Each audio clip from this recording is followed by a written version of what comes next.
नहीं, एक छात्र विरोध प्रदर्शन है जो गुरुग्राम यूनिवर्सिटी के अंदर वाइस चांसलर और यहाँ की भाजपा सरकार ने जो तानाशाही मचा रखी है, इससे वहां में पढ़ने वाला जो छात्र है वो बहुत परेशान है। हमारे साथ में वर्धन यादव जी हैं, अविनाश यादव जी हमारे एनएसयूआई के प्रदेश अध्यक्ष हैं, तमाम एनएसयूआई के कार्यकर्ता हैं, हमारे दिल्ली विश्वविद्यालय के उपाध्यक्ष राहुल झांसला जी। हम सब मिलकर गुरुग्राम यूनिवर्सिटी में जाएंगे और जो छात्रों की समस्याएं हैं, उनकी जो मांगे हैं, उनकी पहली मांग है कि भाई विश्वविद्यालय का जो रिजल्ट है वो समय पे आया जाए। वो समय पे नहीं आता है तो उसकी वजह से छात्र छात्राओं को बहुत समस्याओं का सामना करना पड़ता है। हमारी बहनों की वहाँ मांग है कि वहाँ सैनिटरी नैपकिन की वेंडिंग मशीन लगाए जाए, वहाँ पे सीसीटीवी कैमरे लगाए जाएं, महिला गार्डों की व्यवस्था की जाए, क्योंकि आज हम लोग देख रहे हैं कि ये महिला सुरक्षा के नाम पे केवल झूठ बोलते हैं। बेटियों की सुरक्षा के लिए इन्होंने कोई भी जो है आयोजन नहीं किया गया है। साथ में हमारी वहाँ मांग भी है कि बस स्टैंड नहीं है, वहाँ बस नहीं रुकती हैं, तो बस का स्टैंड बने। साथ में आज बहुत सारे बाहरी छात्र दिल्ली वहाँ गुरुग्राम यूनिवर्सिटी के बाहर आके खड़े होते हैं, तो वहाँ एक सुरक्षा व्यवस्था के लिए पीसीआर जो है तैनात किया जाए, पुलिस कर्मी जो है गेट के बाहर जो है तैनात रहें, ताकि छात्र छात्राओं को किसी प्रकार की समस्याएं नहीं रहे। कैंटीन की मांग है कि भाई वहाँ कैंटीन नहीं है, एक अच्छी और एक साफ सुथरी हाइजीन कैंटीन होनी चाहिए जहाँ पे वो बैठ के अपना चाय नाश्ता कर सके। और शिक्षा व्यवस्था को लेकर स्कॉलरशिप जो है वो समय पे नहीं आ रही है, छात्र छात्राओं के एडमिशन जो है नहीं हो पा रहे हैं, तो ये बहुत सारी समस्याओं को लेकर आज हमारी एनएसयूआई की टीम जो है ज्ञापन देना चाहती है।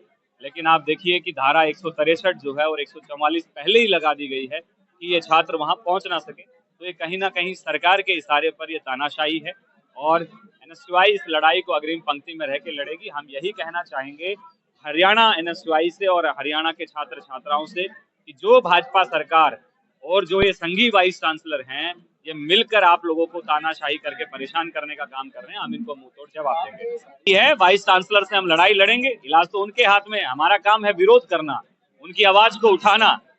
हम उनका घेराव करेंगे, उसके कार्यालय का घेराव करेंगे और उनको मजबूर करेंगे कि वो हमारी मांगों को माने। अगर इलाज मेरे पास होता, कि मेरी कलम में ताकत होती, तो मैं अब तक ये आंदोलन करने की जरूरत नहीं होती।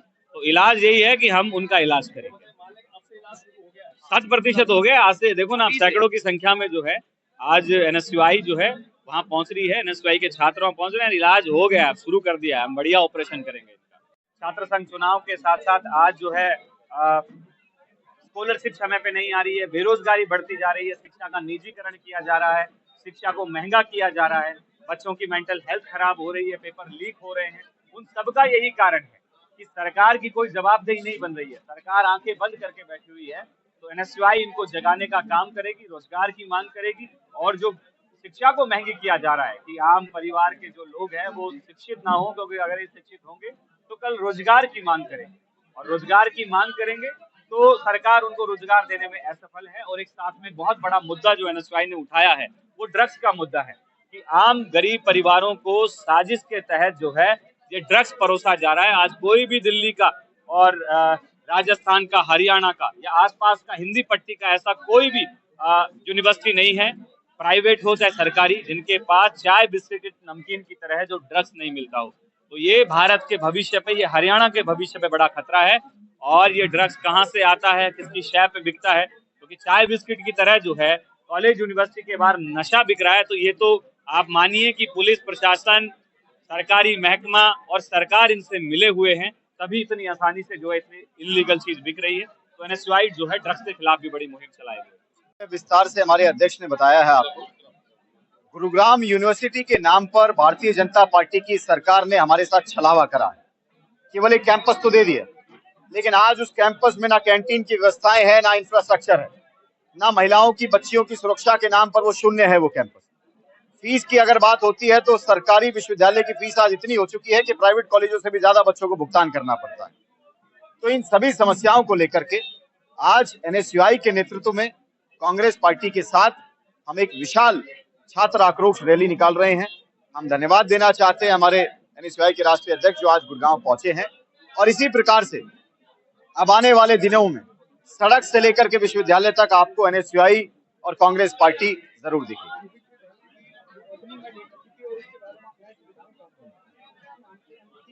पूर्ण रूप से प्रशासन विफल रहा है, पूर्ण रूप से ये सरकार विफल रही है।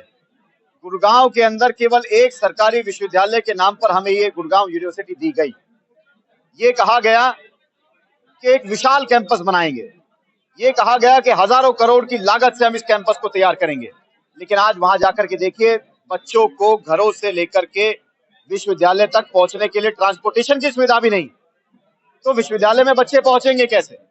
प्राइवेट साधनों से बच्चों को जाना पड़ता है। एक गरीब परिवार का व्यक्ति, बच्चा कितने पैसे कहां से लेकर के आए? तो हम इस सरकार को और विश्वविद्यालय प्रशासन को जगाना चाहते हैं, इसलिए इस आंदोलन की शुरुआत की। पिछले 11 सालों से भारतीय जनता पार्टी की सरकार ने सबसे पहले शिक्षा संस्थानों के ऊपर कब्जा किया। हर एक शिक्षा संस्थान में, कॉलेज से लेकर विश्वविद्यालय में, अगर आप स्टाफ की बात करें, एडमिनिस्ट्रेशन की बात करें, कुलपति की बात करें, तो वो सभी संघीय बैकग्राउंड से लगाए जा रहे हैं। यानी शिक्षा का संघीकरण, शिक्षा का प्राइवेटाइजेशन, शिक्षा का कमर्शलाइजेशन ये सरकार कर रही है, जिसके विरोध में कांग्रेस पार्टी ब्रेन वॉश किया जा रहा है। आप जिहाद की बात करते हैं, असली जिहाद तो आरएसएस के माध्यम से कॉलेज और विश्वविद्यालयों में परोसा जा रहा है। ये पूरे देश के इतिहास को बदलना चाहते हैं, उस गौरवमयी इतिहास को बदलना चाहते हैं। बाबा साहब अंबेडकर जी की विचारधारा को बदलना चाहते हैं, गांधी, नेहरू, पटेल की विचारधारा को बदलना चाहते हैं, लेकिन कांग्रेस पार्टी इसके खिलाफ है और इस विचारधारा को बदलने नहीं देगी।